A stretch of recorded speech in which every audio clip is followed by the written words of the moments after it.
हम्म। तो आज हम लोग नया चैप्टर शुरू करने जा रहे हैं, करंट इलेक्ट्रिसिटी। ठीक है। तो जैसे कि अगर करंट का बात करें तो हमारे मन में ध्यान आता है कि डेली हम लोग के यहाँ कटा हुआ ही रहता है। गाँव में रहते हैं तो हमेशा कटा हुआ है, हमेशा यही चर्चा होता है, करंट आया, बिजली आया, बिजली आया। ठीक है। तो करंट जैसे होता है आज के डेट में हमारे लाइफ में बहुत ही इम्पोर्टेंट रखता है। जैसे कि अगर हम देख रहे हैं कि रात में लाइट जलाने से लेके मोबाइल चलाओ, टीवी चलाओ, कुछ भी चलाओ, आज के डेट में सारा कुछ इलेक्ट्रिसिटी से चल रहा है। आजकल तो गाड़ियां भी आने लगी हैं जो चार्ज करके चलती हैं इलेक्ट्रिसिटी से। ठीक है। तो करंट इलेक्ट्रिसिटी जो है हमारे लाइफ में बहुत ही इम्पोर्टेंस रखता है, आज के डेट में तो बहुत ज़्यादा। आदिवासी ज़माने में ऐसा कुछ नहीं था, लेकिन आज के डेट में हम सुबह उठते हैं, रात को सोते तक कुछ ना कुछ हम ऐसा चीज़ यूज़ कर रहे होते हैं जिसमें हमको इलेक्ट्रिसिटी का ज़रूरत हो। जैसे कि आज के डेट में मोबाइल है, टीवी है, कुछ भी है, तो सारी चीज़ें किससे चल रही हैं, तो हमको चार्ज करना पड़ रहा है यानी इलेक्ट्रिसिटी से। रात में मोस्टली जगहों पे आज के डेट में बिजली आ चुका है। ठीक है। बहुत ऐसी जगह हैं जहाँ पे आज भी बिजली नहीं है, लेकिन मोस्टली जगह पे अगर इंडिया में भी बात करें तो बिजली है, यानी रात में अब हमको जो पहले जमाने वाला दिया या लालटेन जलाना नहीं पड़ता है। ठीक है। तो करंट इलेक्ट्रिसिटी जो है हम जानते हैं कि हमारे जिंदगी का एक खास हिस्सा बन चुका है। तो इसके बारे में बेसिक कंसेप्ट जानना हमारे लिए जरूरी। कि आखिर ये होता क्या है, कैसे चलता है, क्या कर सकते हैं, कैसे प्रोड्यूस होता है, ये सारी चीज़ें। तो वही चीज़ हम लोग एक एक करके हम लोग इसमें पढ़ेंगे। और शुरू शुरू में बोले थे कि चार्ज को, जैसे इलेक्ट्रोमैग्नेटिज्म को हम लोग तीन पार्ट में डिवाइड करते हैं। कि चार्ज जब रेस्ट में रहे, या यूनिफॉर्म मोशन करता हो, या फिर एक्सेलरेटेड रहे। तो हम लोग रेस्ट वाला पोर्शन अभी तक देखे, जैसे स्टेडी स्टेट में कैपेसिटर में देखे, यानी कि उसमें भी चार्ज जो था जितना हो गया था उतना ही था, स्टेडी स्टेट था, ऐसा हम पढ़े। इलेक्ट्रोस्टेट पढ़े, यानी कि जिसमें हम लोग चार्ज एट रेस्ट का ही करके सारा प्रॉपर्टीज सारा चीज पढ़े। फिर इसमें जो है चार्ज मूव करेंगे, चार्ज एक जगह पे नहीं रहेंगे, यानी किसी भी कंडक्टर का बात करें तो उसमें हम चार्ज को मूव कराएंगे। लेकिन मूव कराएंगे तो, लेकिन इस केस में हम लोग उसके इफेक्ट्स को नहीं पढ़ेंगे, सिर्फ ये पढ़ेंगे कि मूव कर रहा है तो क्या चेंजेस आ रहे हैं, उससे क्या हो रहा है। ठीक है। अब उसके थ्रू क्या होगा, यानी कि चेंज करने के कारण क्या क्या प्रोड्यूस होगा, उसको हम लोग नेक्स्ट चैप्टर में पढ़ेंगे, मैग्नेटिज्म, यानी इफेक्ट ऑफ करंट हम लोग नाम देते हैं और उसको उसमें पढ़ते हैं। सिमिलर ही जैसा टेंथ में हम लोग पढ़े थे। टेंथ में पहला पार्ट हम लोग का आया करता था इलेक्ट्रिक करंट, जिसमें करंट क्या होता है, ये सारी चीज़ें बताई गई थी। और सेकेंड चैप्टर जो था, इफेक्ट ऑफ करंट पढ़े थे, यानी इलेक्ट्रिक इफेक्ट बोले थे कि अगर करंट है वायर में तो उससे मैग्नेटिज्म, मैग्नेटिक फील्ड प्रोड्यूस होता है, वो सारी चीज़ें। तो यहाँ भी हम लोग सबसे पहले करंट के बारे में जानेंगे। फिर नेक्स्ट चैप्टर जो पढ़ेंगे, यानी कि करंट अगर किसी वायर में जा रहा है तो मैग्नेटिक फील्ड प्रोड्यूस होगा, वो कैसे होगा, क्या होगा, वो सारी चीज़ें। फिर उसके बाद इलेक्ट्रोमैग्नेटिक इंडक्शन, जैसा कि टेंथ में था वैसा ही, कि अगर हम इलेक्ट्रिक करंट किसी वायर में है तो बोल रहे हैं कि मैग्नेटिक फील्ड प्रोड्यूस हो सकता है। तो क्या अगर हम किसी वायर को मैग्नेटिक फील्ड में रखेंगे तो करंट प्रोड्यूस होगा या फिर नहीं, ये सारी चीज़ें चर्चा होंगी। ठीक है। और लास्ट में जाएंगे तो फिर एक टॉपिक आएगा हमको एसी करंट, यानी अभी तक जो भी है डीसी डीसी डीसी बैटरी का बात हो रहा है, उस समय जो आएगा वो एसी करंट, यानी को अपना डायरेक्शन कैसे चेंज करेगा, वो सारी चीजें। ठीक है। तो हम लोग सबसे पहले शुरुआत करते हैं, यानी कि अब चार्ज को हम लोग मूव कराएंगे फिलहाल एक कांस्टेंट वेलोसिटी से। तो उस चीज का पहला हम लोग शुरू करते हैं करंट इलेक्ट्रिसिटी से। ठीक है। तो करंट इलेक्ट्रिसिटी हम लोग शुरू करने जा रहे हैं, तो सबसे पहले हम यही पढ़ेंगे आखिर ये इलेक्ट्रिक करंट होता क्या है। ठीक है। Electric current. और इस चैप्टर का अगर ओवरव्यू दे तो इस चैप्टर में क्या क्या चीज़ें हम लोग पढ़ने वाले हैं। तो सबसे पहले हम लोग इलेक्ट्रिक करंट क्या होता है ये पढ़ेंगे। फिर इलेक्ट्रिक करंट का अगर किसी कंडक्टर में अगर भेजते हैं तो कैसे वो चेंज करता है, यानी कि ओम्स लॉ पढ़ेंगे। फिर रेजिस्टेंस का वेरिएशन पढ़ते हैं कि रेजिस्टेंस कैसे कैसे वेरी करेगा। फिर आता है एक ड्रिफ्ट वेलोसिटी, कि अगर इलेक्ट्रॉन है किसी कंडक्टर में है तो मूव कर रहा है तो किसी ना किसी वेलोसिटी से मूव कर रहा है, तो कौन सा वेलोसिटी होगा, तो उसको ड्रिफ्ट वेलोसिटी बोलते हैं। फिर पढ़ते हैं सीरीज और पैरेलल कॉम्बिनेशन, और उसी पे फिर वेरिएशन चलता है, लास्ट में आता है एनर्जी, हीट, जूल से हीटिंग इफेक्ट, ये चीज। यानी कि हम जो पढ़े थे 10th में वही यहाँ पढ़ेंगे थोड़ा सा इलोबरेट करके, यानी कि उसी में कुछ कुछ चीजें ऐड होती चली जाएंगी, बाकी सारा कुछ लगभग हमारा सेम रहेगा। ठीक है, तो हम अब जानना चाह रहे हैं कि इलेक्ट्रिक करंट क्या होता है।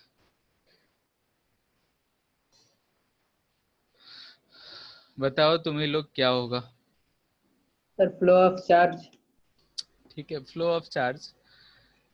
अगर हम बोलते हैं कि हमारे पास कोई एक कंडक्टर है, ठीक है, हाँ अगर हम बोलते हैं कि यहाँ पे हमारे पास अगर कोई एक कंडक्टर दे रखा है, तो इस कंडक्टर में बहुत सारे फ्री इलेक्ट्रॉन्स होंगे।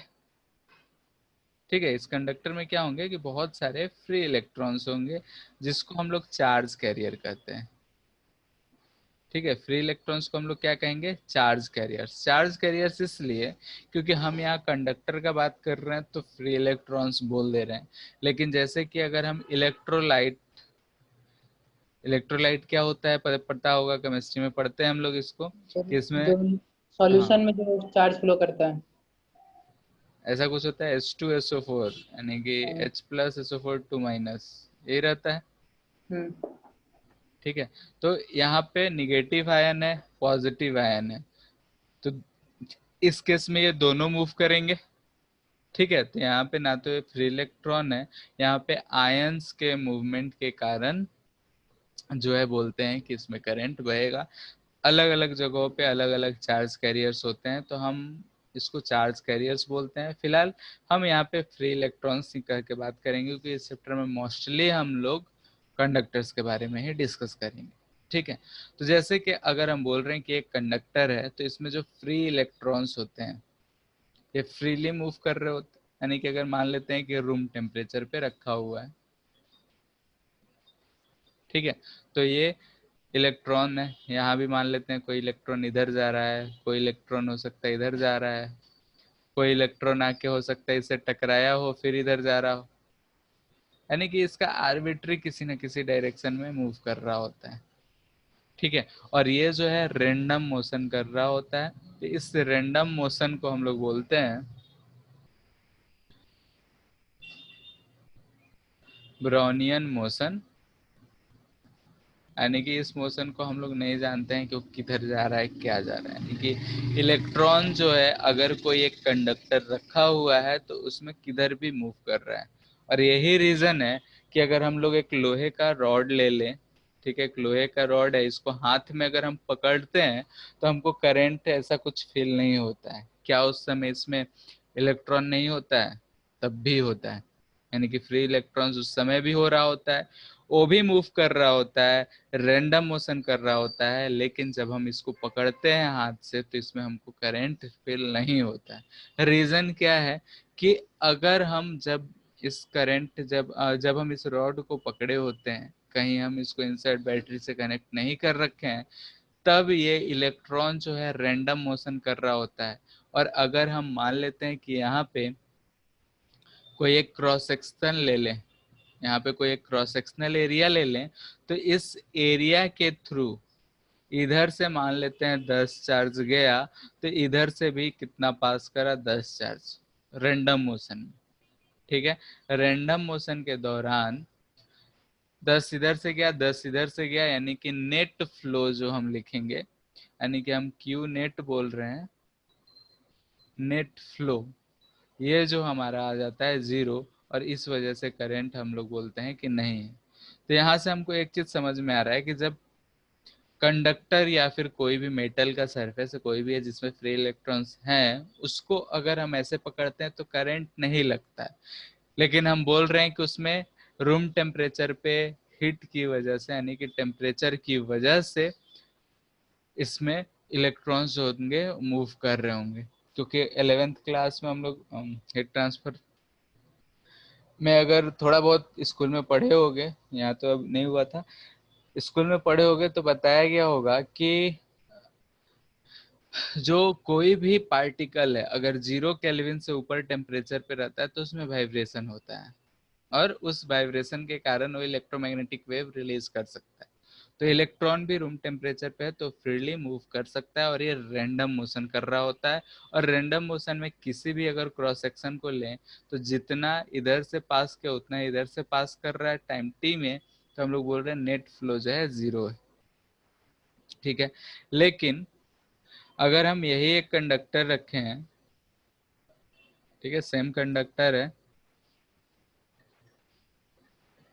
अगर हम इसको दोनों तरफ से किसी बैटरी से कनेक्ट कर दें, ठीक है, इसको हम किसी बैटरी से कनेक्ट कर देंगे तो ये हमारा 0 पोटेंशियल है, ये V पोटेंशियल है। तो यहाँ पे हमारा पोटेंशियल V आया, यहाँ पे 0 आया। तो हम बोलेंगे कि इस पोटेंशियल डिफरेंस की वजह से इसके अंदर एक ऐसा इलेक्ट्रिक फील्ड जनरेट हो गया है। ठीक है, यानी कि इसमें जो है एक इलेक्ट्रिक फील्ड इस डायरेक्शन में हमको दिख रहा होगा, और इस इलेक्ट्रिक फील्ड की वजह से अगर यहाँ जो इलेक्ट्रॉन है इस पे एक नेट फोर्स इधर की तरफ लग रहा होगा, वैसे ही यहाँ भी इलेक्ट्रॉन है इस पे भी इधर की तरफ लग रहा होगा, यहाँ भी जो इलेक्ट्रॉन है उस पे भी इधर की तरफ एक फोर्स लग रहा होगा, Q इंटू ई से इलेक्ट्रिक फील्ड के अपोजिट डायरेक्शन में। तो यहाँ से अब हमको दिख रहा है कि अगर हम इसमें इस केस में कोई एक ऐसा क्रॉस सेक्शन ले लें, ठीक है, तो इस अगर क्रॉस सेक्शन का बात करें तो इस क्रॉस सेक्शन में हम देख रहे हैं कि इधर से इधर की तरफ कुछ चार्ज जो है, हमको नहीं पता फिलहाल कितना, डेल्टा टी टाइम देख रहे हैं, तो इसमें इस तरफ से यानी राइट से लेफ्ट की तरफ कुछ चार्ज जो है नेट चार्ज पास कर रहा है, यानी कि इसमें डेल्टा क्यू नेट कहेंगे तो ये नॉट इक्वल टू 0 है। ठीक है, और ये किस वजह से हुआ है, तो हम यहाँ पोटेंशियल डिफरेंस लगाए हैं, इसमें इलेक्ट्रिक फील्ड जनरेट हुआ है और इस पे फोर्स लगा है इसकी वजह से। ठीक है, तो यहाँ पे हमारा क्यू नेट जो है नॉट इक्वल टू 0। तो हम यहाँ पे सिर्फ चार्ज के फ्लो के बारे में बात कर रहे थे, अभी इलेक्ट्रिक करंट पे नहीं आए थे। हम यहाँ से इस चीज को समझे कि अगर हमारे पास न्यूट्रल कोई भी रॉड दे दिया जाए, या फिर छत पे ग्रिल लगा होता है, सीढ़ियों पे ग्रिल लगा होता है, वो सारे चीजें कंडक्टर की होते हैं, लोहे के होते हैं, लेकिन हम जब उसको टच कर रहे होते हैं तो करंट नहीं लगता है। रीजन क्या है, तो रैंडम मोशन के कारण जो हमारा कोई भी क्रॉस सेक्शनल एरिया है उसमें से नेट फ्लो ऑफ चार्ज 0 रहता है, लेकिन अगर हम कंडक्टर को किसी बैटरी से कनेक्ट कर दें, यानी कि पोटेंशियल डिफरेंस प्रोवाइड कर दें, जैसे यही हमारा रॉड था, अगर उसको हम किसी सॉकेट में लगा दें और फिर दूसरा एंड पकड़े तो हमको अच्छा फील आता है। बात समझ आया? यानी कि उस समय क्या होता है कि जो नेट फ्लो ऑफ चार्ज होता है वो किसी एक डायरेक्शन में ज्यादा हो जाता है। ऐसा नहीं है कि इस समय यह मोशन रैंडम नहीं होगा, रैंडम होगा, लेकिन एक डायरेक्शन में कुछ इफेक्ट ज्यादा हो जाता है, जिसके बारे में और डिटेल में हम लोग ड्रिफ्ट वेलोसिटी के समय पढ़ेंगे।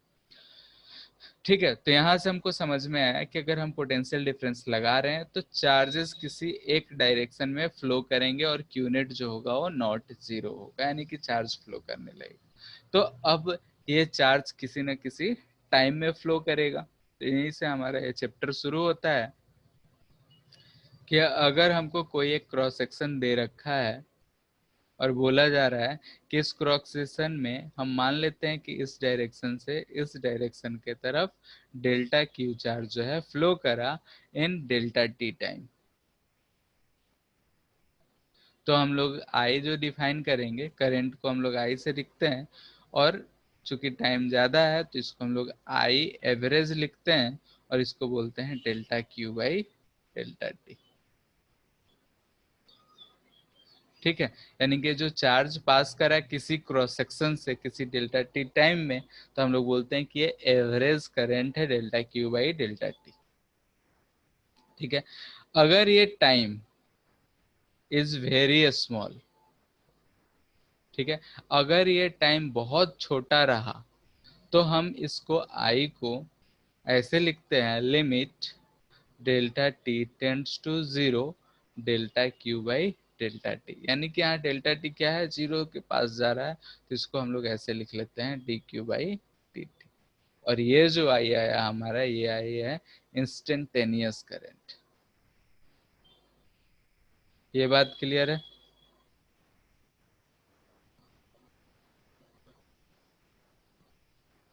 किसी भी पार्टिकुलर टाइम पे अगर हमसे करंट पूछा जाएगा तो होगा D Q by D T, और एवरेज यानी डेल्टा टी बाई यानी delta Q by delta T.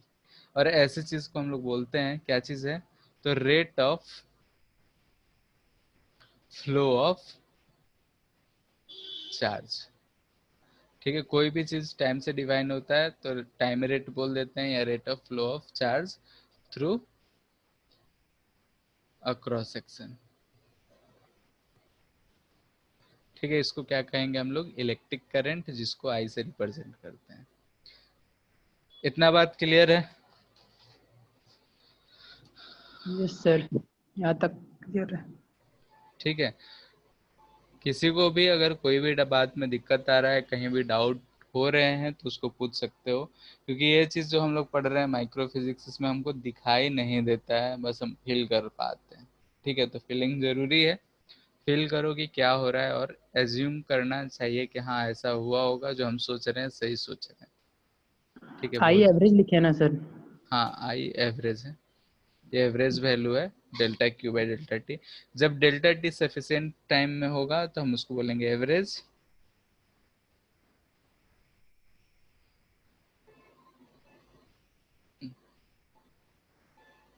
ठीक है, अब यहाँ पे हम इसके बारे में कुछ बातें लिख लें। तो करंट कैसा क्वांटिटी होगा, स्केलर या क्वांटिटी? स्केलर होगा या वेक्टर क्वांटिटी? करंट, हम्म। ये तो सर टेंसर क्वांटिटी शायद है। क्या सर?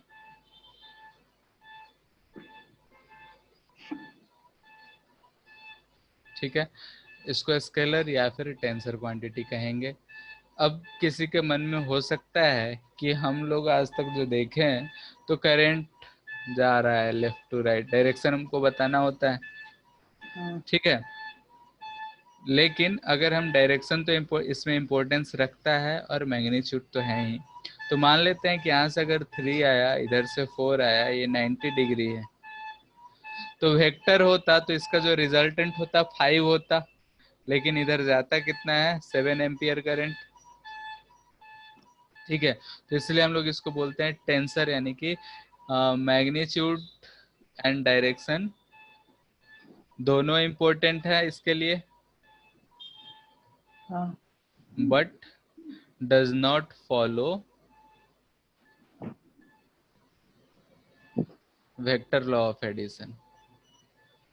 ठीक है, वेक्टर लॉ ऑफ एडिशन को फॉलो नहीं करता, इसलिए वेक्टर क्वांटिटी नहीं।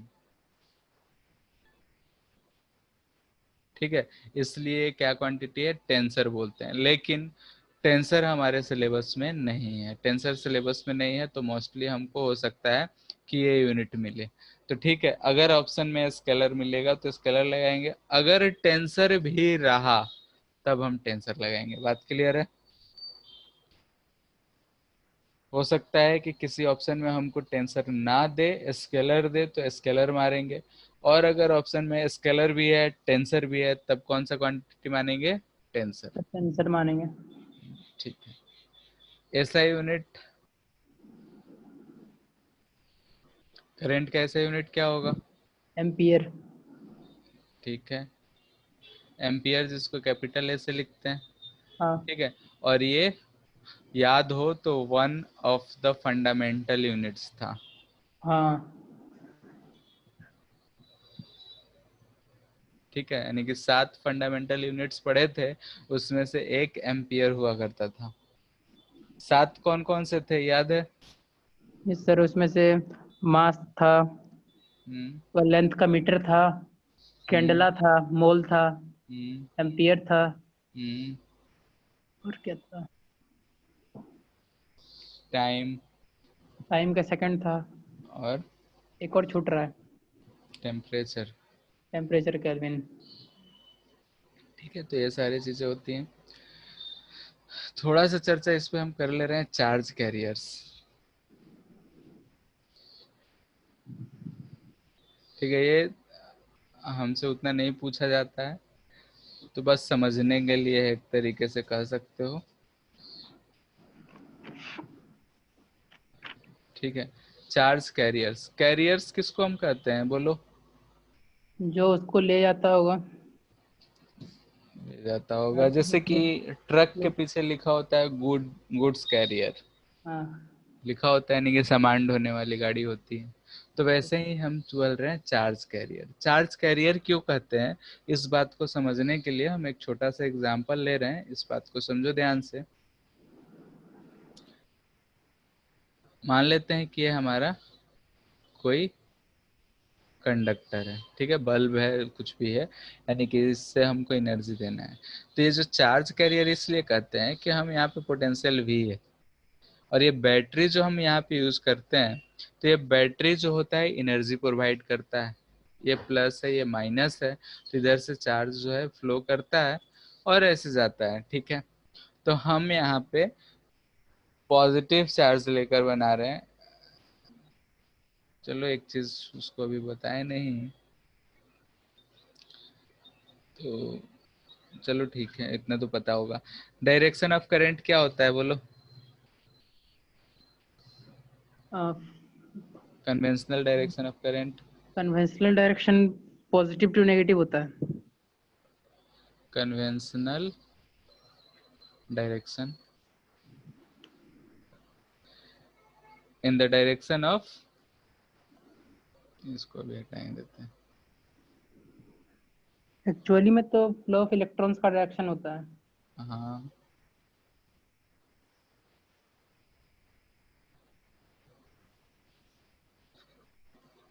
Direction of flow of current, ठीक है। कन्वेंशनल डायरेक्शन ऑफ, अगर हम फ्लो ऑफ करंट का बात कर रहे हैं तो ये क्या होगा? कन्वेंशन है, फर्स्ट कन्वेंशन क्या है कि करंट डायरेक्शन विल बी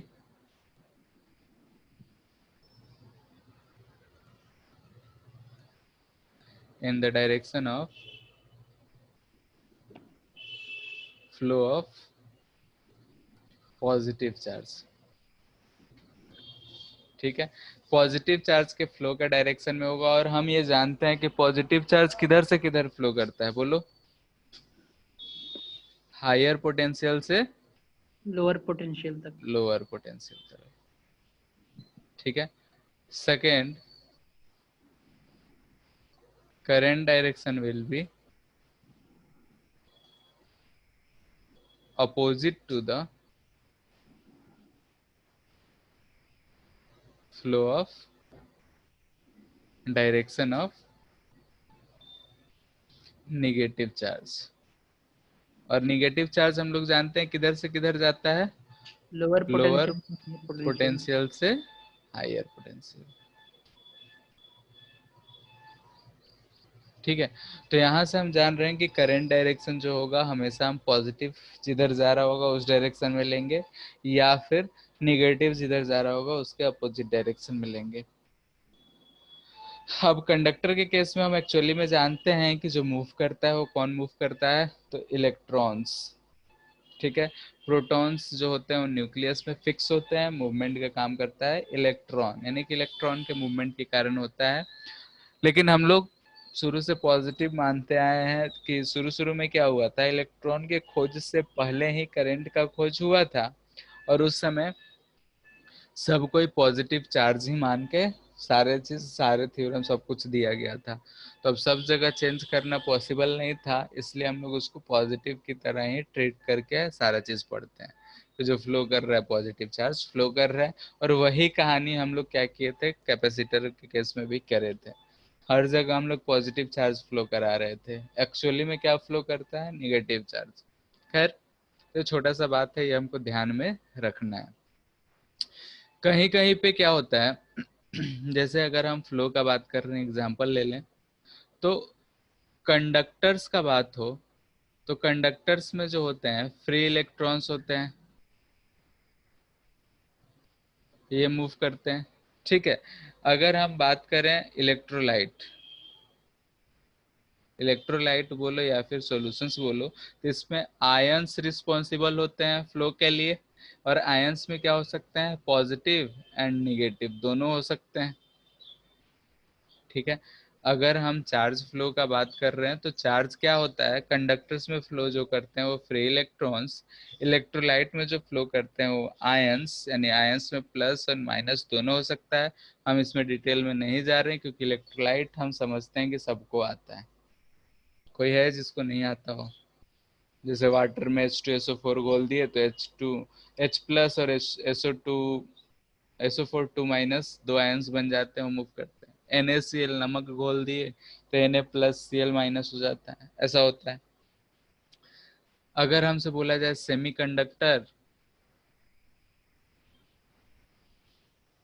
तो इसमें जो होते हैं इलेक्ट्रॉन्स एंड होल्स रिस्पॉन्सिबल होते हैं। ये चार्जेस जो होते हैं ये सारे चीज चार्ज कैरियर्स की तरह ट्रीट होते हैं।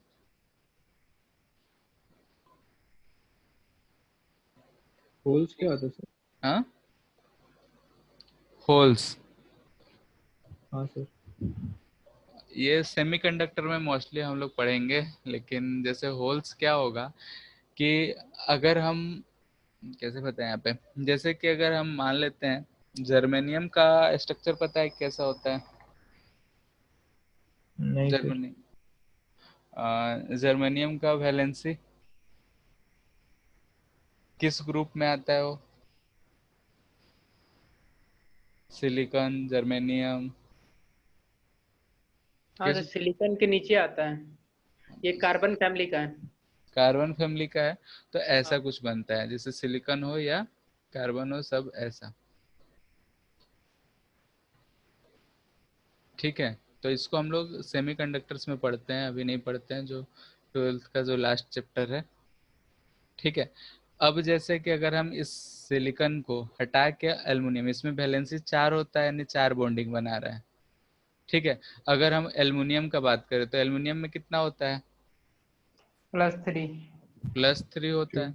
तो इसको अगर हम इसको हटा के यहाँ पे अगर एल्युमिनियम रख देंगे तो एक जो है ये तो 3 बना लेगा और यहाँ पे एक वैकेंसी रह जाता है, यानी कि यहाँ पे बॉन्डिंग नहीं बनता है और ये वैकेंसी जो रह जाता है इसी को बोलते हैं हम लोग होल्स। ठीक है, वहां पे खाली जोड़ बोलेंगे, रहे हैं। यानी कि खाली स्थान जहाँ रह जाता है उसको बोलते हैं हम लोग होल्स। और कभी कभी हम लोग क्या करते हैं, और इसमें जो इलेक्ट्रॉन्स फ्रीली मूव करेंगे उसको हम लोग बोलेंगे फ्री इलेक्ट्रॉन्स। तो वहां पे हम लोग होल्स के बारे में ज़्यादा अच्छे से समझेंगे क्योंकि स्ट्रक्चर बना के समझाना पड़ता है। तो यहाँ हम अलग डायरेक्शन में नहीं जाना चाह रहे हैं। ठीक है, बस फिलहाल इतना याद रखो कि उसमें होल्स भी चार्ज कैरियर्स की तरह ट्रीट होते हैं। और एक्चुअली में हम वहाँ पे ये भी बोलेंगे होल्स रियली में एग्जिस्ट करता नहीं है, वो बस वैकेंसी है, वो कोई पार्टिकल नहीं है। ठीक है, वो वहाँ पे समझेंगे इसके बारे में क्या प्रॉपर्टी होता है, क्या होता है, कैसे होता है। फिलहाल सेमीकंडक्टर होगा तो उसमें इलेक्ट्रॉन्स और होल्स दोनों होते हैं। ठीक है, होल्स एक तरह से हम चार्ज कैरियर की तरह ट्रीट करते हैं। अब हम तब से कह रहे हैं इन सबको चार्ज कैरियर चार्ज कैरियर, तो चार्ज कैरियर क्या है वो हम समझ लेते हैं, आखिर कैरियर क्यों कहते हैं। तो हम एक एग्जाम्पल ही सुना रहे हैं, एग्जाम्पल ही है और कुछ नहीं है, बस समझने के लिए। ध्यान से सुनो, जैसे कि अगर हम मान लेते हैं मॉल है, मॉल या कोई भी शॉपिंग सेंटर, कोई भी दुकान है, उसको अगर कोई भी सामान मंगाना होता है तो क्या करता है, फैक्ट्री से ऑर्डर करता है, फैक्ट्री वाले ट्रक पे सामान लाते होंगे और ट्रक वाला जो है सामान पहुंचा जाता है, ऐसा ही होता है, बोलो। Yes sir. फिर हाँ सर। सामान जो है जो भी मॉल होगा, दुकान होगा, जो भी होगा, सामान को उतारेगा और फिर ट्रक वापस चला जाता है, फिर वहां से लोड करके आता है, यही सिलसिला चलता रहता है, ये चलता रहता है। और इसलिए हम लोग उस ट्रक को बोलते हैं गुड्स कैरियर, यानी कि वो सामान ढो रहा होता है। कपड़े का अगर सप्लायर है तो कपड़ा ढोएगा, गेहूं चावल का है तो गेहूं चावल ढोएगा, ऐसा चीजें हैं। यानी कि इसलिए हम बोलते हैं वो गुड्स कैरियर है, गुड्स को कैरी करता है। और यहाँ हम चार्ज कैरियर्स बोल रहे हैं तो यहाँ पे भी वही कहानी चल रहा है। कैसे? यहाँ ध्यान से देखते हैं, ये कंडक्टर है हमारा, अगर हम इसको किसी बैटरी से ऐसे कनेक्ट कर रखे हैं तो क्या होगा? ठीक है, अगर हम मान लेते हैं कि इसमें से कोई भी इलेक्ट्रॉन है, इलेक्ट्रॉन के टर्म में ही बात कर रहे हैं, कंडक्टर है तो इलेक्ट्रॉन मान रहे हैं, ये इलेक्ट्रॉन है, इसका पोटेंशियल ये लोअर पोटेंशियल पे है, ये जो है हायर पोटेंशियल पे, ऐसा ही है। ठीक है, तो या तो निगेटिव के टर्म में बात करो या फिर पॉजिटिव। तो हम सोच रहे हैं कि पूरे चैप्टर में पॉजिटिव ही घुमाना है, तो पॉजिटिव ही ले लेते हैं। ठीक है, एक्चुअली में मूव करेगा इलेक्ट्रॉन, लेकिन हम लोग पॉजिटिव ही मानते हैं। तो ये पॉजिटिव चार्ज जो होगा यहाँ पे है, मान लेते हैं, तो यहाँ से इधर की तरफ भागेगा, इस पे फोर्स इधर लगेगा। ठीक है, अब ये हायर पोटेंशियल से लोअर पोटेंशियल तरफ जाएगा और यहाँ से यहाँ तक जाने में ये एनर्जी लूज करेगा। बात समझ आ रहा है? जैसे कि अगर हम रियली में ये कंडक्टर जो है ये और कुछ नहीं, ऐसा बल्ब हो सकता है। ठीक है, यानी कि जो हम चार्ज का बात कर रहे हैं, यानी कि इसमें फ्लो कर रहा है बल्ब के थ्रू, तो बल्ब के थ्रू जा रहा है, यानी कि इस कंडक्टर के थ्रू ये अपना एनर्जी लॉस करेगा। जब यहाँ आया, इस पोजीशन पे आया, तो ये अपना एनर्जी लूज कर चुका है, धीरे धीरे धीरे धीरे यहाँ पे इसके पास आया। अब ये जो है बैटरी क्या काम करेगा कि इस बैटरी फिर से उसको एनर्जी देगा, यानी कि चार्ज जो भी है ये पॉजिटिव मान रहे हैं, तो इसको एनर्जी देगा और वो फिर यहाँ से एनर्जी लेके यहाँ तक भागेगा और यहाँ से फिर से वो अपना एनर्जी लूज करेगा, फिर से आएगा, फिर ले जाएगा। ठीक है, यानी कि यहाँ पे हम इलेक्ट्रॉन जो है वो क्या काम कर रहा है, तो वायर के थ्रू मूव कर रहा है, बैटरी से लेकर जो भी हमारे डिवाइस है, कंडक्टर अगर बोल रहे हैं तो यहाँ तक बैटरी से एनर्जी उठा रहा है और इसको ले जाके दे आ रहा है। और इस प्रोसेस में इसका कोई नुकसान नहीं हो रहा है, नहीं जैसा था, यानी कि जितने इलेक्ट्रॉन्स पहले थे उतने ही बाद में रहेंगे। बस ये इलेक्ट्रॉन क्या कर रहे हैं, तो एनर्जी को बैटरी से लेकर इस कंडक्टर तक पहुंचाने का काम कर रहे हैं।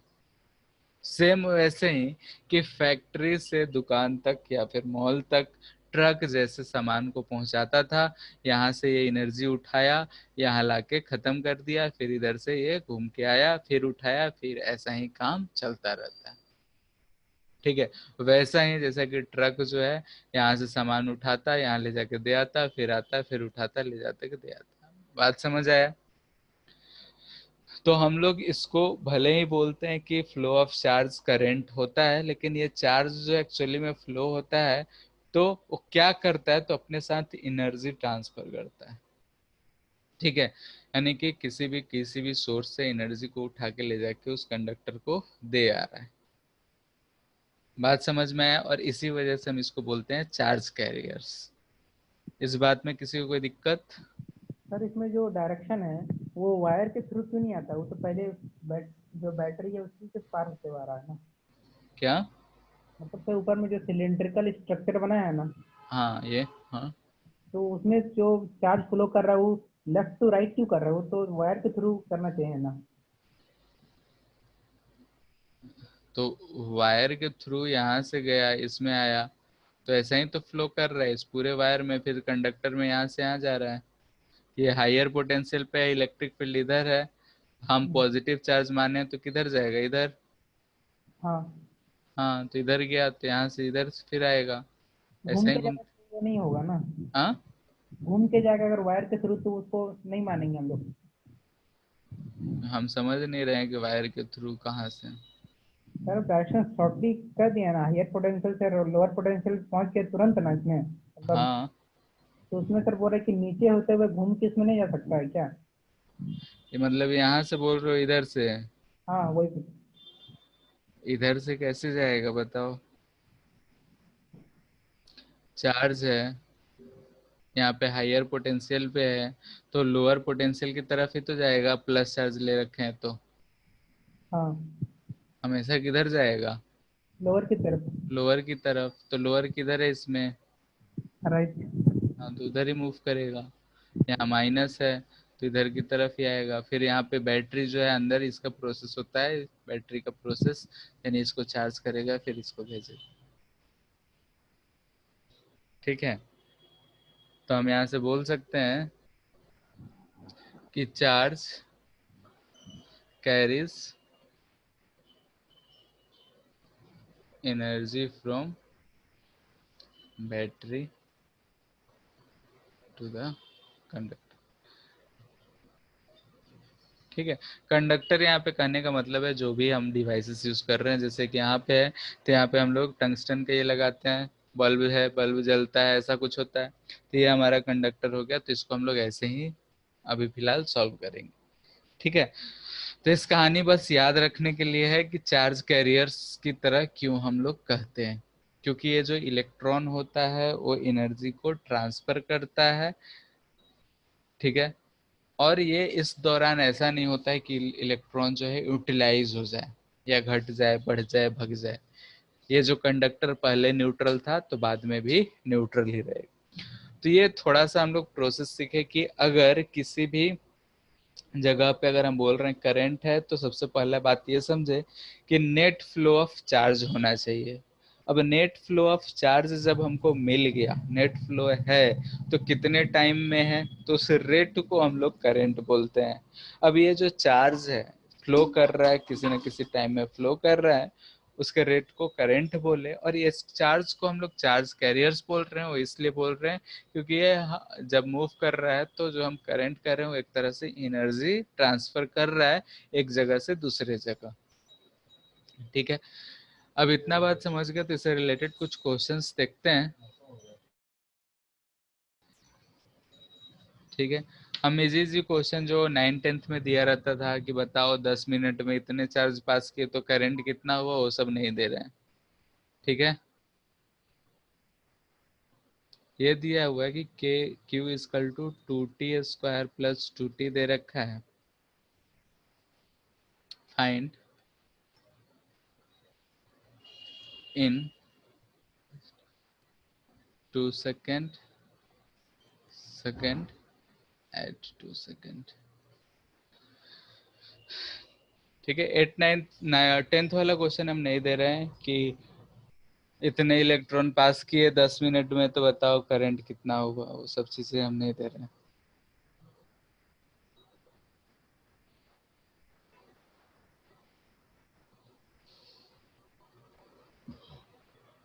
इसको सॉल्व करके जल्दी बताओ दोनों में क्या अंतर है, इन और एट। एक में एवरेज है और एक में इंस्टेंटेनियस है। ठीक है।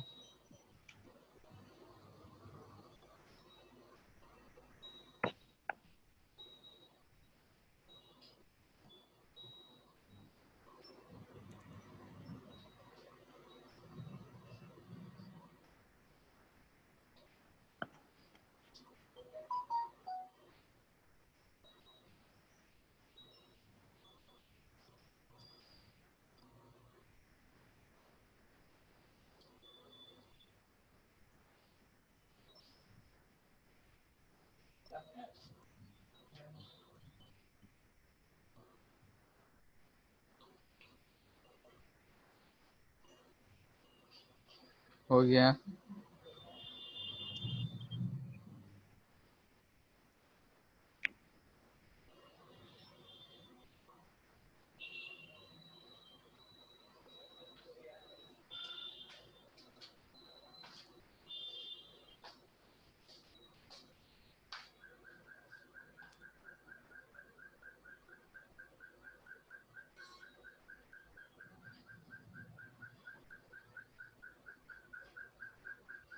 Yes sir.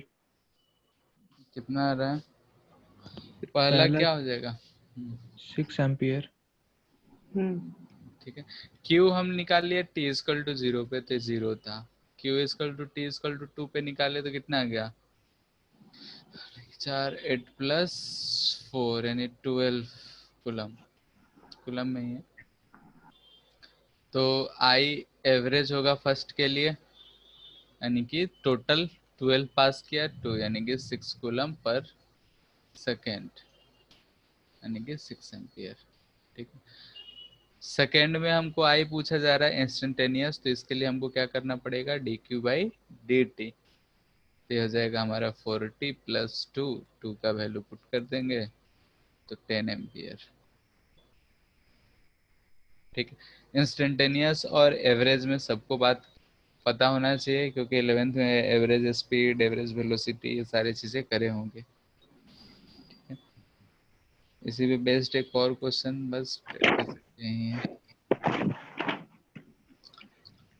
I equal to दे रखा है 2t प्लस 1, समझ ही रहे हो क्या फाइंड करना है।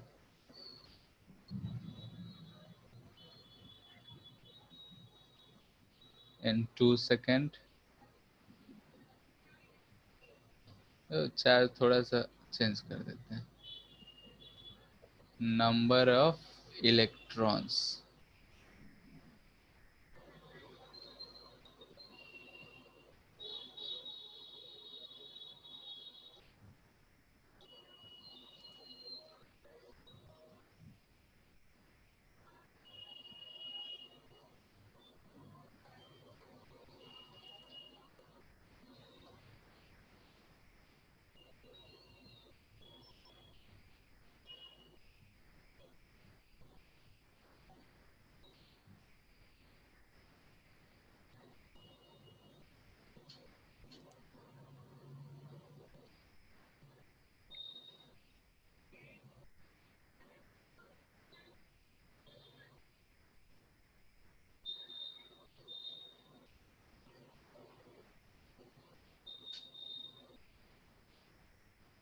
आ गया?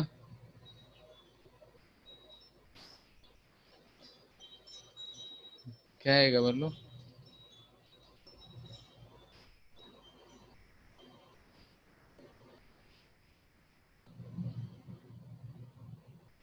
ये आ गया सर। कितना है? 6.25 into 10⁻19। ठीक है, जैसे कि अगर हम I लिख रहे हैं तो ये dq/dt होता है, तो यहाँ से बोल सकते हैं dq इक्वल टू होगा I dt। यही काम करना है, 0 से 2 सेकेंड। यहाँ से हमको मिल जाएगा q इक्वल टू 2t² + 2। तो इंटीग्रेट किए, हाँ, हम इंटीग्रेट नहीं किए थे, गलती हो गई है। 2 सेकेंड में टोटल कितना पास करा ये कैसे निकालोगे? ये करना पड़ेगा ना टोटल पास करने के लिए, तो कितना हो जाएगा? 8 प्लस t²/2 होगा ना? हाँ क्या? 2t²/2। अच्छा हाँ 2, तो ये हो जाएगा 4 + 2 6 -0 6 कूलम। 6 कूलम चार्ज पास कर रहा है, तो नंबर ऑफ इलेक्ट्रॉन कितने हो जाएंगे? इंटू 6.25 into 10⁻18 कर देंगे। 1 कूलम में कितना होता है? 6.25 into इंटू 10⁻18। 10⁻18, इतना इंटू 6 हो जाएगा। ठीक है,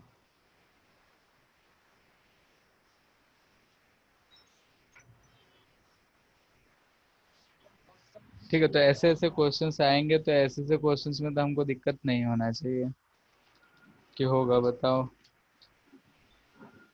एक तरह का और क्वेश्चन जो आता है वो हम नहीं करा रहे हैं, जैसे कि दे देगा कि इतना चार्ज पास किया 10 मिनट में, तो 20 मिनट में कितना पास करेगा, ये सारे चीजें वो सब हो जाएगा। Yes sir. ठीक है, अब हम लोग देखें जैसे कि सिंस I इक्वल टू आया हमारा dq/dt, या फिर एवरेज लिख रहे हैं, तो एवरेज अगर लिखते हैं तो इसको हम लिखते हैं q/t।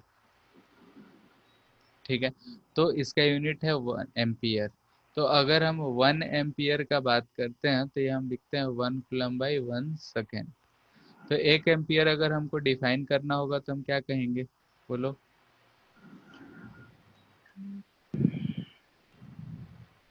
कैसे डिफाइन होगा?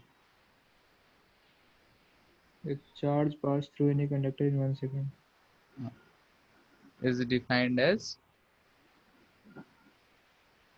1 coulomb charge passing through a cross section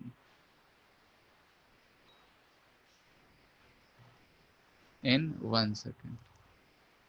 ठीक है, अगर 1 एम्पियर को हमको डिफाइन करना होगा तो बोलते हैं 1 कूलम चार्ज अगर 1 सेकेंड में पास कर रहा है तो जो करंट होगा वो 1 एम्पियर होगा। ठीक है, तो ऐसे कर सकते हैं, if 1 coulomb charge is passing through a cross section in 1 second, then current through the wire या conductor is defined as 1 ampere। Sir ये ठीक है। जरूरी है कि 1 सेकंड में ही होना चाहिए? हाँ, वो इसी कूलम पर सेकंड को ही एम्पियर बोलते हैं, तो इसलिए। ठीक है, ये एक छोटा सा डिफिनीशन है बच्चा लोग के लिए।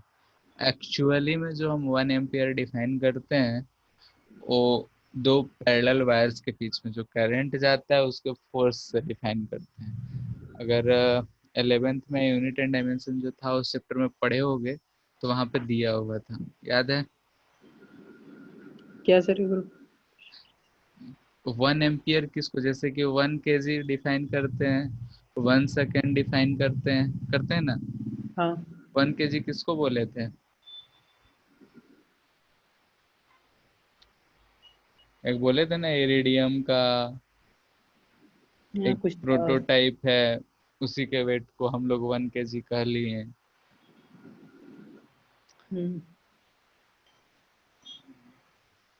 सिलिकॉन का था शायद। ठीक है, इरिडियम का जो क्या कहते हैं, डिसइंटीग्रेशन का जो टाइम था उसको 1 सेकेंड कहे थे। ठीक है, ये सारी चीजें थी। तो वैसे ही 1 एम्पियर हम लोग डिफाइन करेंगे, जब मैग्नेटिज्म पढ़ेंगे वहां पे हम इसको निकाल के भी दिखाएंगे कि अगर दो वायर है, दोनों में करंट आई है तो इसके बीच में कुछ फोर्स लग रहा होगा, उस फोर्स के वैल्यू से हम लोग करंट का डिफिनेशन दिए थे। खैर वहां पे बताएंगे, फिलहाल बच्चा लोग के लिए ही है। तो हमको यही बात समझ के रखना है कि 1 एम्पियर जो है वो 1 कूलम पर सेकेंड को बोलते हैं। तो हम बोल सकते हैं कि 1 ampere is defined as current flowing in a conductor if 1 coulomb charge passing through the cross section in 1 second। 1 second में अगर 1 कूलम चार्ज पास कर रहा है तो उस चीज को हम बोलेंगे 1 एम्पियर करंट। ठीक है, तो ये सारी चीजें करंट से रिलेटेड है हमारा। नेक्स्ट जो है वो है ओम्स लॉ।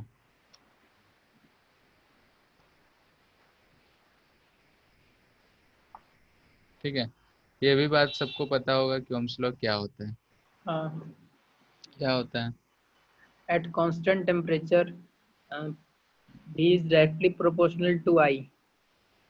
ठीक है, जैसे कि अगर हम मान लेते हैं कि ये हमारा कोई एक कंडक्टर है, इसका एक और फॉर्मेट हम लोग पढ़ेंगे बाद में जब ड्रिफ्ट वेलोसिटी पढ़ लेंगे तब। फिलहाल जो हम लोग पहले से जानते हैं उसी चीज को देख रहे हैं। ये चीज अगर हम इसको भी है, अगर हमसे कहा जाता है कि यहाँ पे अगर हम बोल रहे हैं कि ये 0 पोटेंशियल पे होगा, ये भी पोटेंशियल पे होगा, तो इसके क्रॉस का पोटेंशियल डिफरेंस हम भी बोलेंगे। ठीक है, तो अगर हम किसी कंडक्टर के क्रॉस में पोटेंशियल डिफरेंस भी रखे हैं किसी भी कांस्टेंट टेम्परेचर पे, तो इसके थ्रू अगर कोई करंट आई जा रहा है तो ये वी और आई आपस में क्या होंगे? प्रोपोर्शनल होंगे। यानी कि at constant temperature potential across conductor is proportional to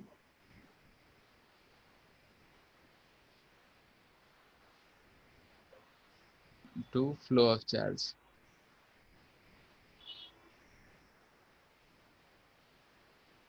यही होता है, यानी कि हम बोल सकते हैं कि v जो होगा वो डायरेक्टली प्रोपोर्शनल टू क्या होगा? I होगा। अगर v directly proportional to I है तो प्रोपोर्शनल जब रहता है तो एक कांस्टेंट आता है, जब हम इक्वल लगाते हैं तो यहाँ जो कांस्टेंट आता है वो क्या होता है? R। ठीक है, यानी कि v इक्वल टू हम लोग आई आर लिख सकते हैं, या v by I equal to constant होगा जिसको हम लिख रहे हैं R। ठीक है, अगर हमसे कहा जाए कि इधर भी है इधर आई है, अगर हम कर्व बनाएंगे तो ऐसा स्ट्रेट लाइन जाएगा क्योंकि इस इक्वेशन से, और इसका जो स्लोप होगा वो क्या देगा? रेज रेजिस्टेंस देगा।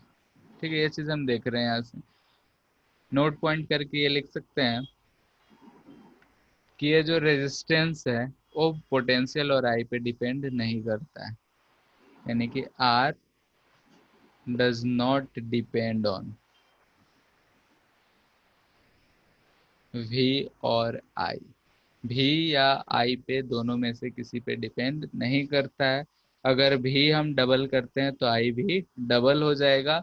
रेशियो जो है दोनों का कांस्टेंट रहेगा और उस रेशियो को हम आर बोल रहे हैं। तो आर जो है वी और आई पे डिपेंड नहीं करता है। और आर को यहाँ पे क्या कहते हैं, क्या बोलते हैं बोलो? Resistance. Resistance of the conductor. ठीक है, रेजिस्टेंस ऑफ द कंडक्टर। और ये रेजिस्टेंस शब्द से क्या समझते हैं? वो जो चार्ज फ्लो को रोकना चाहता है। इट इज प्रॉपर्टी ऑफ, ये सारे चीजें 10th में था इसलिए हम ज्यादा डिटेल में नहीं ज्यादा टाइम नहीं दे रहे हैं। ठीक है, इट इज प्रॉपर्टी ऑफ, किसका प्रॉपर्टी है बोलो? कंडक्टर का। कंडक्टर का है। इट इज प्रॉपर्टी, ये बात ध्यान है रखना है क्योंकि आगे चल के इसके बारे में हम बताएंगे। It is property of conductor to resist the flow of charge through it. Charge बोलो या फिर करंट थ्रू इट। ठीक है, इसके थ्रू किसी भी कंडक्टर का प्रॉपर्टी है यानी गिवन शेप और साइज हो तब का, ठीक है, कि उसके प्रॉपर्टी है कि ये फ्लो ऑफ चार्ज को रोकेगा, तो उसको हम लोग बोलते हैं रेजिस्टेंस। और V इक्वल टू आई आ रहा है यानी V is directly proportional to I, और R जो है यहाँ पे हमारा प्रोपोर्शनल कांस्टेंट। सर ये देखा जाए तो ये तो एक नेगेटिव इसके लिए प्रॉपर्टी हो गया ना। क्या? ये तो इसके लिए एक नेगेटिव प्रॉपर्टी हो गया। हाँ हो गया, तो क्या दिक्कत है? कुछ नहीं तो उल्टा रोकता है। हाँ तो रोकता है तो उसका उल्टा कंडक्टिविटी भी बोलते हैं, कंडक्टेंस बोलते हैं। रेजिस्टेंस को उल्टा क्या बोलते हैं? कंडक्टेंस। कंडक्टेंस। और कंडक्टेंस क्या होता है कि अलाउ करेगा, ठीक है, और इसका रेसिप्रोकल होता है 1/r को हम लोग कंडक्टेंस बोलते हैं। ठीक है, तो इसको हम लोग बोलते हैं ओम्स लॉ, जो बचपन में पढ़े थे। अभी हम लोग एक और पढ़ेंगे ओम्स लॉ, जो हम वेक्टर फॉर्म में पढ़ेंगे। ठीक है, तो इसके पहले हम कुछ प्रॉपर्टीज लिखा देना चाहते हैं।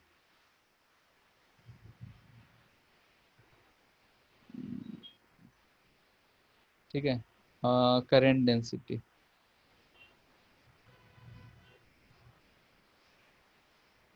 ठीक है, ये सब छोटे छोटे टॉपिक हैं तो इसको पहले हम खत्म कर ले रहे हैं, फिर इनसे सारा ड्रिफ्ट वेलोसिटी ये सारी चीजें चलेंगी। करंट डेंसिटी हम लोग किसको कहते हैं बोलो, किसको कहेंगे? Current per unit volume. नहीं, यूनिट वॉल्यूम नहीं होता है, पर यूनिट एरिया होता एरिया। है। हाँ, पर यूनिट एरिया होता है। ठीक है, इस कहाँ से आया, कैसे डिफिकल्टी आया, इसके बारे में अगर हम चर्चा करें तो जैसे कि अगर हम करंट का बात कर रहे थे तो जैसे हो सकता है कि हमारा जो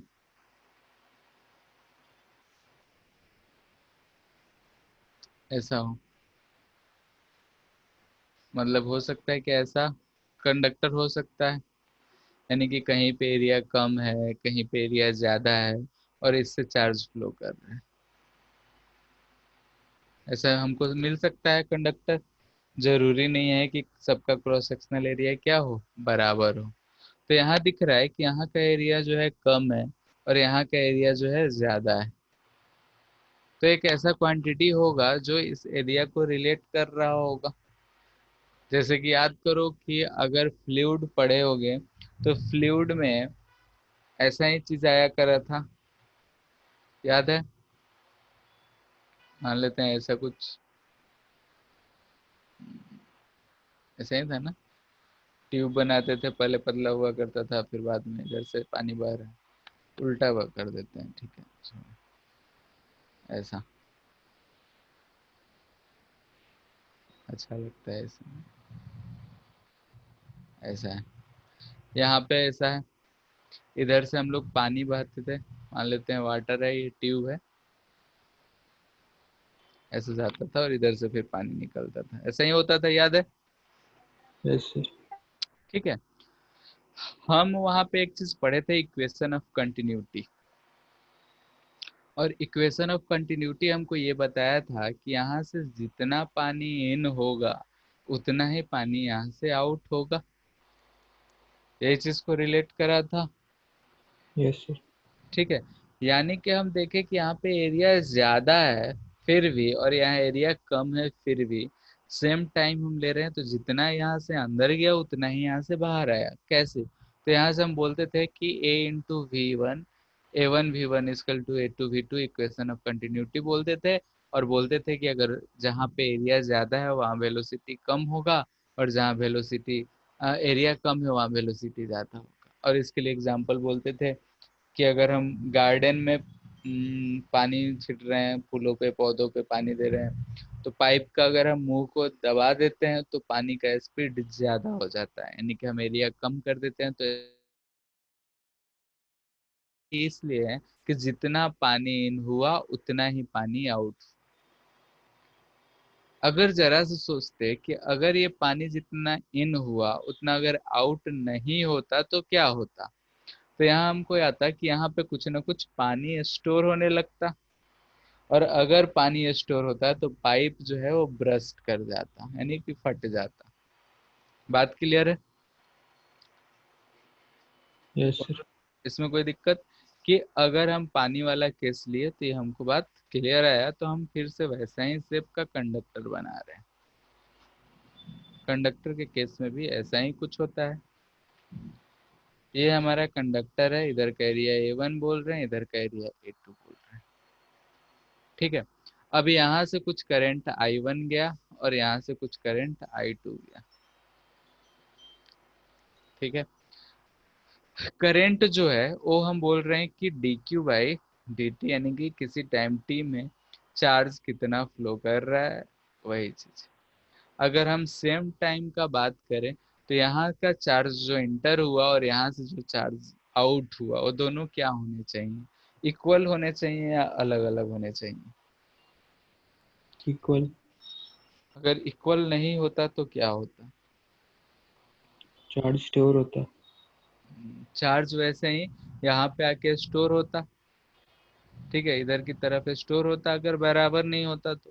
और बराबर नहीं होता, ये चार्जेस स्टोर होता, आपस में कोलाइड करता, और यहाँ पे हीट एनर्जी होता और ये फिर आग लग जाता। लेकिन ऐसा होता नहीं है। इसका मतलब ये होता है कि जितना चार्ज इनसाइड में गया उतना ही ये बाहर आएगा, यानी कि किसी भी कंडक्टर का कैसा भी शेप है, ये I1 जो है I2 के बराबर ही रहेगा। यानी जितना किसी भी कंडक्टर में जितना चार्जेस स्टोर हुआ है उतना ही चार्ज जो होगा वो रिलीज हुआ होगा, यानी कि जितना चार्ज अंदर गया उतना ही चार्ज बाहर आएगा। ठीक है, ये बात अगर हमको समझ में आ गया तो हम यहाँ से बोल सकते हैं कि इस एरिया से फिर क्या डिपेंड करता है, एरिया से कुछ तो रिलेशन होगा। तो उसके लिए हम लोग डिफाइन किए करंट डेंसिटी। ठीक है, और करंट डेंसिटी को हम लोग जे से रिप्रेजेंट करते हैं। ये एक वेक्टर क्वांटिटी होता है। तो यहाँ से सबसे पहले तो हम बोलेंगे कि यहाँ से कहानी जो है लिख लेना है, जो अभी हम लोग सुने हैं। ठीक है, इससे रिलेटेड कहानी लिख लेना है, दोनों को मिला के लिख सकते हो। हाँ कि ना? Yes sir. ठीक है, यस ये सर। हाँ, ये कहानी लिख लेना है। थोड़ा बहुत अपने लैंग्वेज में लिख लो कि ये कहानी याद रहे कि I1 I2 के बराबर क्यों रहना चाहिए। क्लियर है? ठीक है, उसको लिख लेना। यहाँ से हम आते हैं जे पे। तो करंट डेंसिटी हम डिफाइन कैसे करते हैं? तो यहाँ से हमको दिखा कि अगर क्रॉस सेक्शनल एरिया अलग भी है तब भी करंट हमारा सेम है, तो इस एरिया से रिलेटेड हम लोग एक टर्म डिफाइन किए जिसको बोलते हैं हम लोग करंट डेंसिटी। ठीक है, और करंट डेंसिटी को हम लोग डिफाइन करते हैं, current density is a vector quantity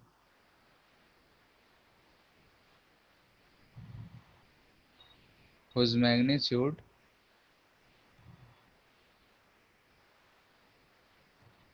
is current per unit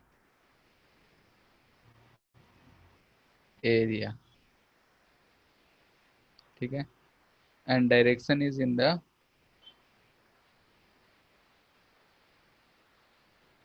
direction in the flow of direction along the flow of current,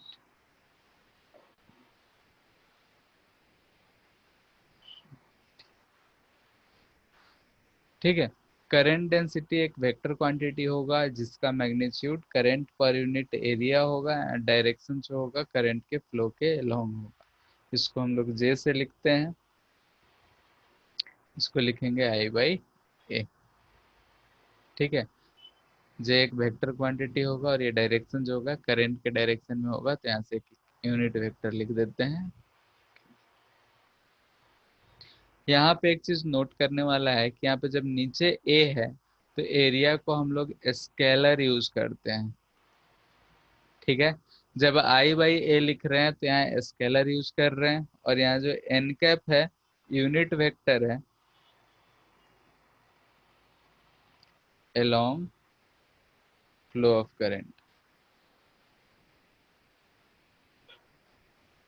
ठीक है। और एरिया जो है हम यहाँ एरिया बोल रहे हैं कि स्केलर क्वांटिटी यूज कर रहे हैं, और जब हम उसका उल्टा लिखेंगे, जब हम आई लिखेंगे तो इसको हम लोग जे डॉट ए लिखते हैं, और यहाँ पे हम एरिया को वेक्टर क्वांटिटी लिख रहे हैं, ठीक है। यानी कि यहाँ एरिया, एक ही एरिया है, दो फॉर्मूला यूज हो रहा है, और एक जगह स्केलर एक जगह वेक्टर, ठीक है।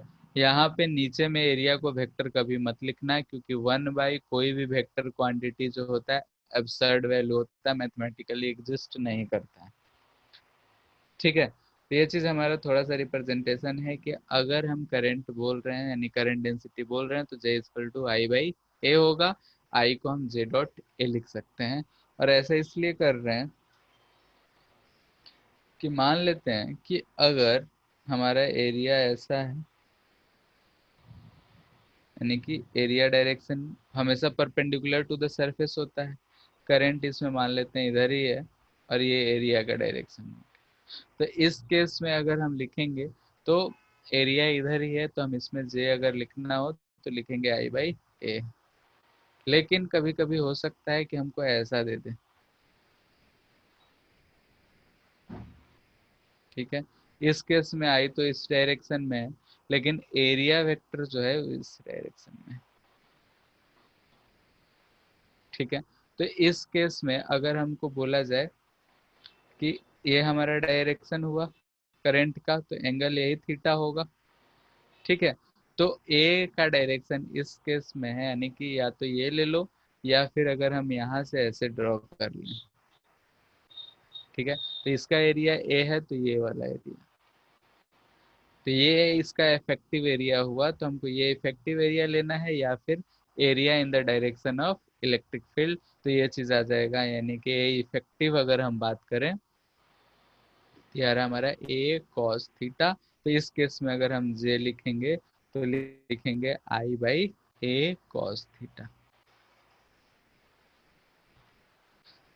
ठीक है। अगर ये एरिया ए है तो ये जो एरिया आएगा वो ए कॉस थीटा आएगा, यानी कि ये इफेक्टिव एरिया लिखो या फिर वेक्टर फॉर्म में इधर की तरफ इसका डायरेक्शन लिखो, दोनों बात हमारे लिए बराबर होगा।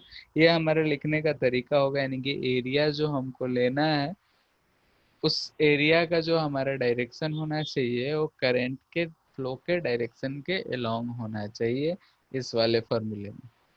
और यहाँ से हम डायरेक्ट देख रहे हैं कि जे डॉट ए वेक्टर कर देंगे तो अपने आप ए कॉस थीटा आ जा रहा है।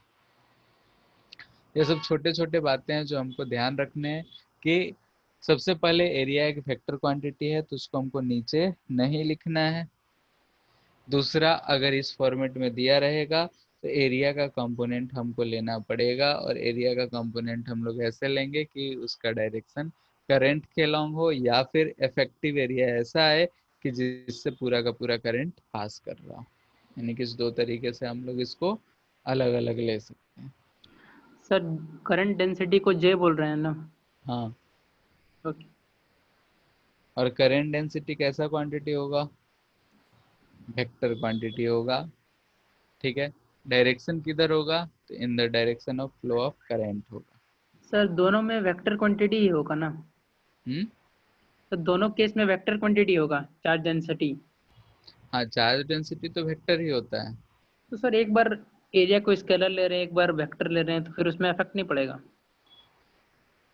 इस वाले केस में हम जब डॉट प्रोडक्ट कर दिए तो ये स्केलर क्वांटिटी आया, बोलो। वो तो वेक्टर हुआ ना? दो नेट। वेक्टर्स का डॉट प्रोडक्ट क्या आता हाँ, है? वो स्केलर, ठीक है। आई स्केलर आ गया। हाँ। यहाँ पे हम नीचे वेक्टर लिखते तो एब्सर्ड वैल्यू हो जाता। हाँ। करंट तो स्केलर क्वांटिटी है, हम्म। लेकिन इधर वेक्टर है। तो क्या किए हम, इसका मैग्नीट्यूड अलग निकाले और डायरेक्शन के लिए अलग लिखिए। Yes sir. बात समझ आया? हाँ। ठीक है, और ये चीज हमको मिल गया। अगर हम मान लेते हैं कि ये चीज बस लिखने का तरीका ही बता रहे हैं, अभी कुछ नहीं। ठीक है, यानी कि अगर ऐसा रहा तो ये लिखेंगे, अगर ऐसा रहा तो ये लिखेंगे। ठीक है, बोलो, इतना बात में दिक्कत? No sir. No sir. ठीक है, तो हमको कभी कभी डी आई जैसे कि अगर वेरिएबल के टर्म में दे दिया तो हम क्या लिखेंगे, बोलो? I is equal to J dot D S लिख सकते हैं। ठीक है, इफ जे इज वेरिएबल, अगर हमको ऐसा दिया जाए कि छोटे से छोटे एरिया, जैसे कि अगर हम बात कर रहे हैं क्रॉस सेक्शन एरिया है, इसमें अगर हम बोले कि वेरिएबल है, तो वेरिएबल है तो ये छोटा सा एरिया ले लिए। इधर अगर जे है तो ये इसका एरिया अगर डीएस है तो इसका भी डायरेक्शन इधर ही होगा, और इन दोनों का डॉट प्रोडक्ट करेंगे तो हमको कुछ पूरा को इंटीग्रेट कर देंगे पूरे सरफेस को, तो हमको आई मिल जाएगा। ठीक है, यानी कि अगर स्मॉल क्वांटिटी के टर्म में दिया रहा तो हम लोग इसको ऐसा लिख सकते हैं। तो कभी कभी बोल सकता है कि J equal to A X square है, यानी कि एक्स डायरेक्शन में ऐसे वेरी कर रहा है, बताओ।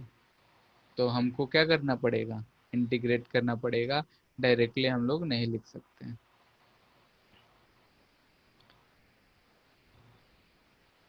ठीक है, इतना बात क्लियर है? Yes sir. ठीक है, अब हम आते हैं एरिया वाले पे। तो एरिया वाले पे हमको क्या दे रखा था ना, ऐसा था हमारा।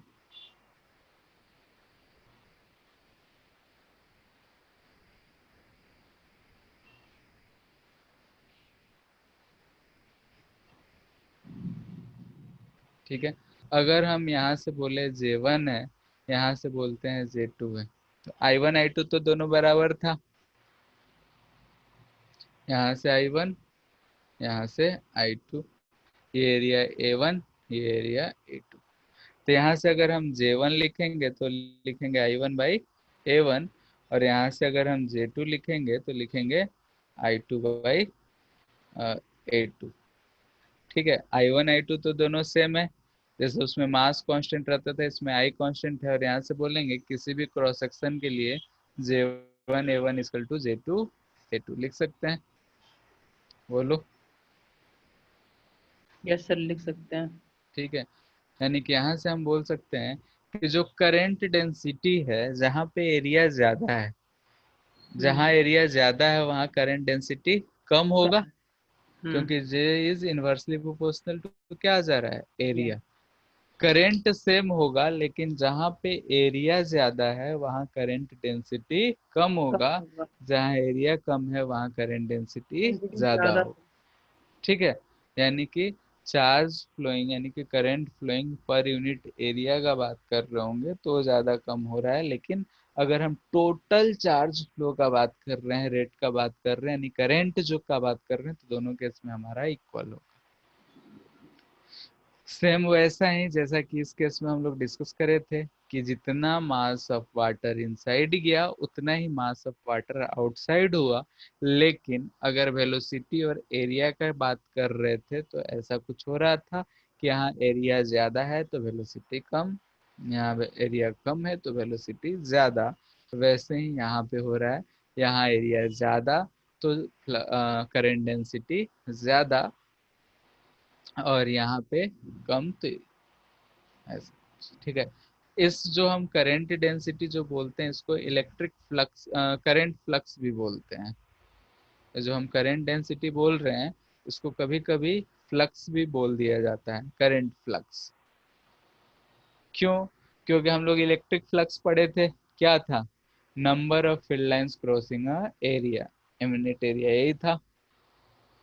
ठीक है, गिवन एरिया में कितने number of field lines pass कर रहे हैं उसको इलेक्ट्रिक फ्लक्स बोले थे। वैसे ही यहाँ पे कितने नंबर ऑफ करंट पास कर रहे हैं, नहीं कि अगर करंट कितना पास कर रहा है किसी एरिया से तो उसको हम लोग करंट फ्लक्स भी बोल देते हैं। ठीक है, तो कंफ्यूज नहीं होने का है।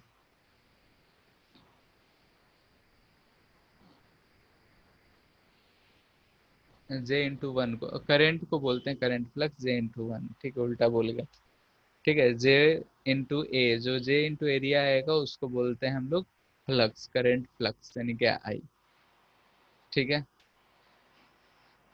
तो इस बात को ध्यान रखना है कि अगर हमारा कोई भी कंडक्टर है non uniform area cross sectional area का है तो भी करंट जो होगा वो सेम पास करेगा, लेकिन करंट डेंसिटी अलग होगा। जहाँ एरिया ज़्यादा होगा वहाँ करंट डेंसिटी कम होगा, जहाँ एरिया कम होगा वहाँ करंट डेंसिटी ज़्यादा होगा।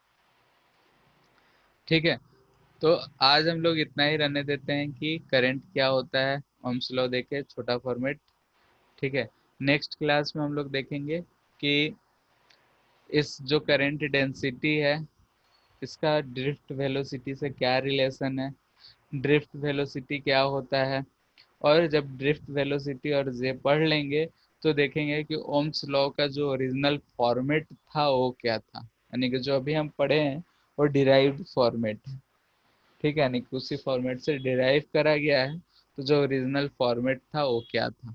ठीक है, तो जे के फॉर्म में था, तो इस चीज को हम लोग देखेंगे नेक्स्ट क्लास में। आज के लिए इतने देर रहने देते हैं। और आज मोस्टली चीजें हम लोग जो भी पढ़े हैं वो पढ़ा ही था, नया कुछ ज्यादा कुछ नहीं पढ़े हैं।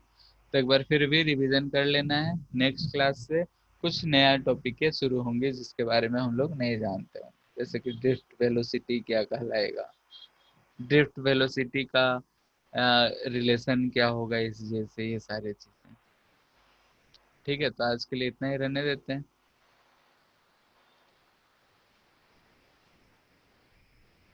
ठीक है फिर, ओके सर। ठीक है, एंड कर दें।